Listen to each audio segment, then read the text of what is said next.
Yang suka main air, silahkan merapat ke Sungai Jalin. Lokasi wisata di Desa Jalin, Kecamatan Janto, Aceh Besar ini bisa jadi pilihan menarik berlibur di akhir pekan. Hamparan hijau pepohonan di padu udara yang sejuk dan aliran sungai yang bersih membuat pengunjung merasa nyaman. Meski belum dikelola dengan baik, para pengunjung mengaku lokasi ini cocok untuk camping bersama kerabat dan keluarga. Lihat saja keceriaan anak-anak ini saat mereka bermain air di Sungai Jalin yang tentunya dalam pengawasan orang tua. Nah, bagi Anda yang suka tantangan, bisa mencoba bermain kano atau arung jeram. Ada kayak wisata-wisata misalnya kayak mau family time kayak itu kan bagus di sini. Bisa masak-masak, terus tempatnya asri. Suguhan panorama alam yang indah dan suasana yang masih asri membuat objek wisata Sungai Jalin kerap dikunjungi wisatawan, khususnya pada hari libur dan akhir pekan. Untuk sampai ke lokasi ini, pengunjung cukup menempuh perjalanan 40 menit dari pusat kota Banda Aceh. Sedangkan pengunjung tidak dipungut biaya alias gratis untuk memasuki kawasan wisata Sungai Jalin. Dari Kabupaten Aceh Besar, Aceh, Sukri Sarifudin, iNews melaporkan.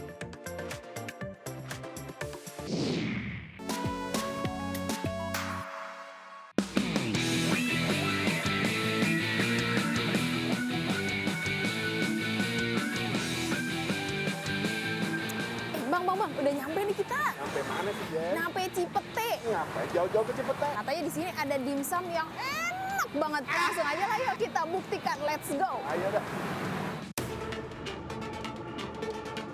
Halo Mas. Ini di sini menunya apa aja nih? Kita semuanya ada 19 varian menu. Ada Oke, varian siap. kukus, ada varian goreng. Nah, saya mau pesen 15 porsi. Oke, nanti saya siapin 15 porsi buat kakak ya. Makasih ya Mas. Sama-sama ya kan. Let's go. 15 porsi.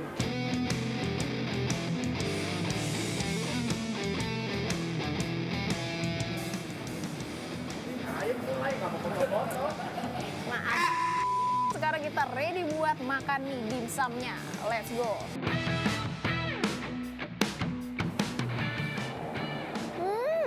Sobat makan, ini dimsumnya tuh di dalamnya juicy banget, legit. Kita cobain sekarang pakai chili oil.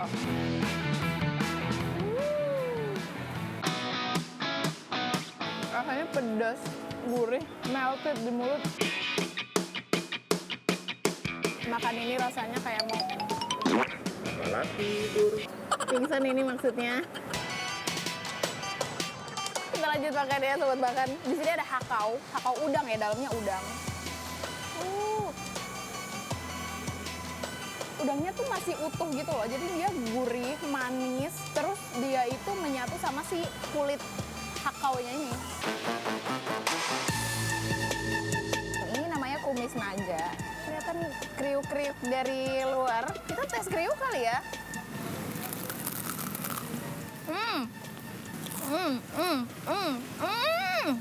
Editor jangan lupa ya, nanti backsoundnya kriuk kriuk kriuk. Oke?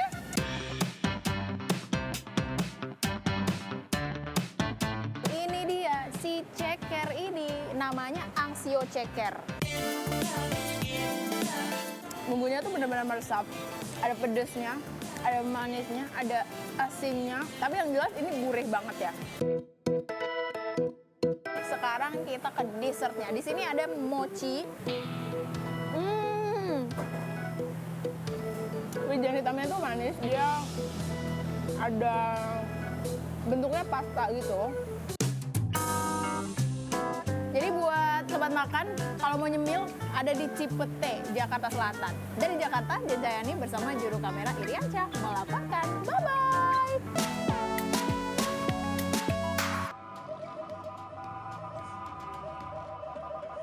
Warga Majalengka, Jawa Barat dibuat geram dengan kejadian mobil pemadam kebakaran dihalangi kendaraan saat akan memadamkan kebakaran. Rekaman video kejadian di Jalan Abdul Halim ini pun viral di media sosial. Padahal petugas damkar sudah membunyikan sirine dan klakson, tetapi pengendara tetap tidak memberikan jalan. Ironisnya, mobil yang menghalangi berplat merah alias kendaraan pemerintah. Dari hasil penelusuran, didapati mobil tersebut merupakan kendaraan dinas Pemkab yang dipinjam pakai oleh PGRI. Daruratan sudah full option menggunakan sirine, kemudian sudah menggunakan rotator. Bahkan sudah diperingatkan beberapa kali. Nah itu memang menghambat, betul adanya menghambat atau terhambat kami beberapa radius. Dan kami pun pada saat ada laporan kedaruratan kan harus memenuhi standar yaitu respon time. Saat ini permasalahan telah selesai, pengguna mobil telah meminta maaf langsung ke kantor Satpol PP dan Damkar Majalengka. Dari Majalengka, Jawa Barat, Muhammad Zeni Yuhadi, iNews melaporkan. Halo, selamat siang pemirsa. Buletin iNews Siang kembali hadir menemani aktivitas Anda. Bersama saya Yasmin Natania, inilah Buletin iNews Siang selengkapnya.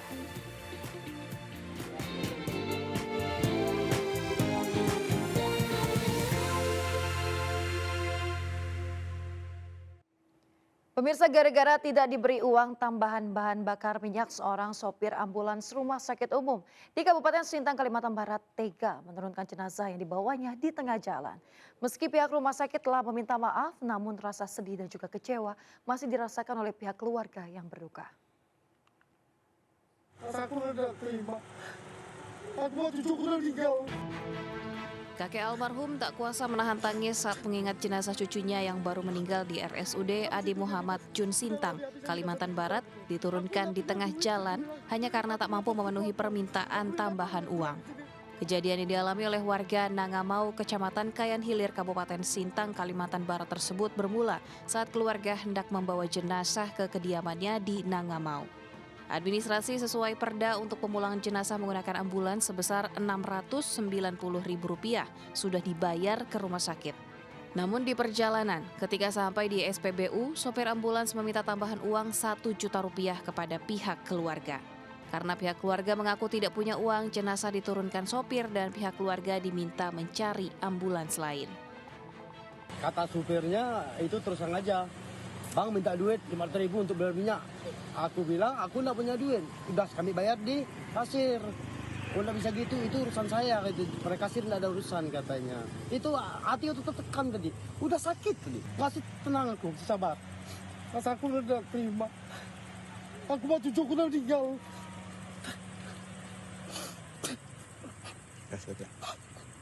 Habis itu dia minta, udahlah habis-habisnya minta 1 juta katanya. Aku nggak punya duit, aku bilang. Aku ngelepas kupu aku. Aku bilang datang, aku bilang ke sini. Saat dikonfirmasi, sopir menjelaskan bahwa permintaan biaya tambahan ini ia lakukan karena BBM ambulans yang dipakai menggunakan Dexlite sehingga ada selisih cukup besar dengan BBM ambulans yang sesuai pergub. Karena BBM ambulans yang saya gunakan ini itu menggunakan BBM Dexlite. Dexlite itu harganya per liter 14.900. Sementara perbub yang ada di rumah sakit itu BBM yang ditanggung sebesar Rp9.500. Menanggapi hal ini, manajemen RSUD meminta maaf dan akan memberikan sanksi terhadap oknum tersebut sesuai aturan kepegawaian yang berlaku. Kita juga sudah minta maaf, ya memang tidak semua supir ada oknum lah ya. Tentunya kita sesuai dengan mekanisme aturan pegawai negeri. Dari Sintang, Kalimantan Barat, Trianto, iNews melaporkan. Pemirsa, 2 hari menggelar operasi Patu Jaya 2024, Satuan Lalu Lintas Polres Metro Jakarta Barat menindak 500 lebih pengendara yang melanggar peraturan lalu lintas. Sanksi berupa teguran, peringatan hingga penilangan dilakukan sebagai edukasi kepada pengendara jalan. Satlantas Polres Metro Jakarta Barat kembali menggelar giat operasi Patuh Jaya 2024 di lampu merah Selipi, Palmerah, Jakarta Barat. Sejumlah pelanggaran masih terus terjadi dan didominasi oleh pengendara roda 2. Kebanyakan para pengendara motor ini tidak menggunakan helm sesuai standar, tidak membawa SIM, dan menggunakan plat nomor hanya di bagian depan motor saja. Tak hanya motor, sejumlah pengendara mobil juga masih kedapatan tidak menggunakan sabuk pengaman. Selain teguran dan peringatan, petugas juga memberikan sanksi tilang sebagai hukuman dan edukasi kepada pengendara jalan.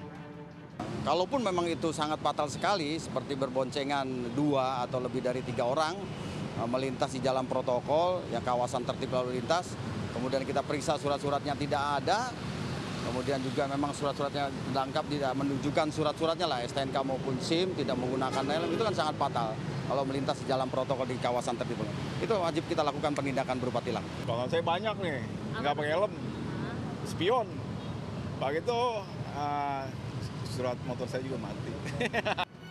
Selama 2 hari digelar, sebanyak 502 pengendara telah melanggar peraturan lalu lintas di wilayah Jakarta Barat. Dari Jakarta, Gisela Nur Rahmah, Rizky Julianto, iNews melaporkan. Pemirsa, kuasa hukum 6 terpidana kasus pembunuhan Vina dan Eki mendatangi Mabes Polri pagi ini. Kedatangan kuasa hukum untuk melaporkan ayah almarhum Eki, Ibtu Rudiana, atas dugaan penganiayaan para terpidana di awal kasus yang mencuat pada 2016 silam. Dan berikut laporan Hendri Aprila dan juru kamera Ahmad Putra Pamungkas. Bisa dapat kami sampaikan tepat hari ini nantinya akan ada pelaporan dari tim kuasa hukum 5 terpidana kasus pembunuhan Vina Cirebon 2016, di mana nantinya pelaporan ini dilakukan keterkaitan adanya penyiksaan dari 5 terpidana oleh Ibtu Rudiana. Dapat kami sampaikan kembali bahwa nantinya keluarga dari 5 terpidana yakni akan menuju Bareskrim Mabes Polri Jakarta Selatan, juga didampingi langsung oleh tim Peradi, yakni Bapak Jutek Bongso yang akan menuju Bareskrim tepat pada pukul 10.00 pagi hari. Juga dapat kami sampaikan informasi keterkaitan pelaporan ini nantinya dari tim kuasa hukum akan melakukan beberapa bukti-bukti, diantaranya yakni foto-foto dari 5 terpidana ini mengalami babak belur, juga penyiksaan saat dilakukan pemeriksaan di Polres Cirebon Kota. Juga dapat kami sampaikan juga keterkaitan adanya penyiksaan ini tentu dari bukti-bukti yang disampaikan dari tim Peradi sendiri akan melakukan permohonan. Surat permohonan yang akan disampaikan untuk pemindahan lapas dari 5 terpidana kasus pembunuhan Vina Cirebon ini menuju lapas Cirebon. Tentunya juga dari tim Peradi akan mendampingi langsung keluarga korban 5 terpidana ini ke Bareskrim Mabes Polri Jakarta Selatan. Dari Jakarta, Hendri Afrila dengan juru kamera Ahmad Putra Pamungkas, iNews melaporkan.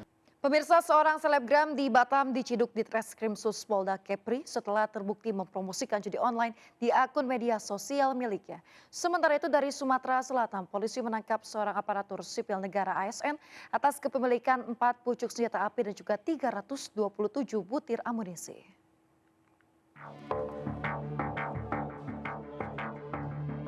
SH, selebgram dengan ratusan ribu followers di sejumlah akun media sosial ini ditangkap tim cyber di Treskrim Sus Kepolisian Daerah Kepulauan Riau. Penangkapan warga Sagulung, Batam ini lantaran terbukti mempromosikan judi online di akun media sosial miliknya sejak 2 bulan terakhir. Atas perbuatannya, tersangka dijerat Undang-Undang ITE dengan ancaman pidana maksimal 10 tahun penjara atau denda 10 miliar rupiah. Jahatan Ras Polda Sumatera Selatan menangkap seorang aparatur sipil negara ASN atas kepemilikan 4 pucuk senjata api. Dalam penggeledahan, polisi menemukan senjata api jenis Glock, senjata api laras panjang, serta pistol kecil yang disimpan dalam laci, serta 327 butir amunisi. Dari pengakuan pelaku, senjata-senjata itu merupakan koleksi yang dibeli dari seorang berinisial AN. Sementara itu, Amar Zoni, artis yang tersandung kasus narkoba untuk ketiga kalinya, terancam 12 tahun penjara dan denda hingga 2 miliar atas tuntutan yang diajukan tim jaksa penuntut umum. JPU menilai Amar turut terlibat bisnis narkoba yang dijalankan oleh Bandar yang juga berstatus terdakwa. Dalam sidang di Pengadilan Jakarta Barat, terdakwa Akhri mengungkapkan bahwa Amar memberikan modal untuk jual dan beli narkoba. Terima kasih Anda masih bersama kami di Buletin iNews Siang, pemirsa. Banjir bandang yang melanda 4 kecamatan di Kabupaten Luwu, Sulawesi Selatan mengakibatkan ribuan jiwa terisolir. Sementara di Jakarta, Putri Syahrul Yassin Limpo menyebut pihak keluarga telah menerima vonis majelis hakim terhadap sang ayah. Dan 2 informasi ini kami rangkum dalam Indonesia 24 jam.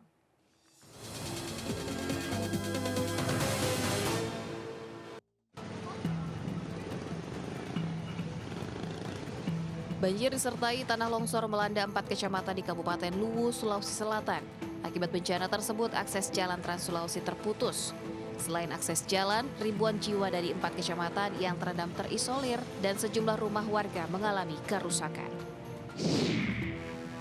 Suami artis Bunga Citra Lestari, Tiko Aryawardana, kembali menjalani pemeriksaan lanjutan terkait kasus dugaan penggelapan dana senilai 6,9 miliar rupiah. Dalam pemeriksaan kali ini, tim hukum Tiko membawa sejumlah bukti bantahan berupa rekening perusahaan hingga laporan laba rugi perusahaan. Pengacara Tiko menyebut bahwa tuduhan terhadap Tiko tidak jelas dan bersifat tendensius. Anak Syahrul Yassin Limpo, Indira Cundatita, memenuhi panggilan penyidik KPK. Putri mantan Menteri Pertanian tersebut diperiksa terkait dugaan tindak pidana pencucian uang dalam kasus korupsi dan pemerasan di Kementerian Pertanian yang sedang disidik KPK. Terkait materi pemeriksaan, Putri SYL menolak berkomentar. Namun ia menjelaskan pihak keluarga menerima atas vonis majelis hakim terhadap sang ayah.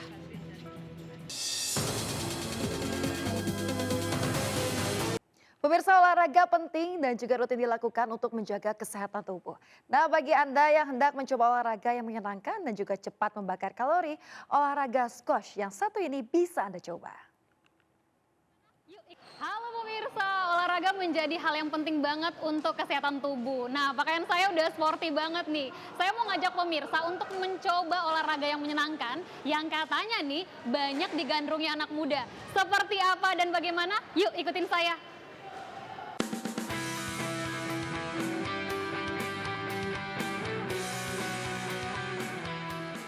Squash adalah salah satu olahraga yang berasal dari Inggris. Permainan ini menggunakan raket dengan cara bermain dengan memukul bola raket kecil ke arah dinding di dalam ruangan. Olahraga yang dimainkan 2 hingga 4 orang ini sekilas tidak terdengar familiar. Namun belakangan olahraga ini banyak digandrungi anak muda. Squash memiliki banyak manfaat mulai dari meningkatkan kebugaran dan kelincahan, meningkatkan konsentrasi hingga membantu membakar kalori. Tak perlu khawatir bagi Anda yang pemula, karena bermain sembari belajar bersama Squash Shop, ada pelatih yang akan membantu Anda dalam memahami cara dan teknik permainan squash. Karena menurut aku kayak main squash tuh seru, terus nggak panas kan ya, nggak di luar gitu kan. Terus kayak kebetulan di komunitas ini aku bisa ketemu sama teman-teman baru, terus ternyata seru-seru banget anaknya. Terus jadinya kayak bikin kita sama-sama enjoy lah, terus kita bisa latihan bareng juga sih gitu. Olahraga squash adalah campuran dari olahraga badminton dan juga tenis. Karena ini adalah termasuk olahraga raket yang dimainkan di dalam ruangan. Pemirsa, sekilas tadi ketika ngeliat olahraga ini saya nganggapnya gampang, ternyata butuh konsentrasi yang sangat tinggi. Jadi buat pemirsa yang suka olahraga ini bisa langsung ke sini, bisa gabung juga ke komunitasnya. Dari Jakarta, Esra Ambarita bersama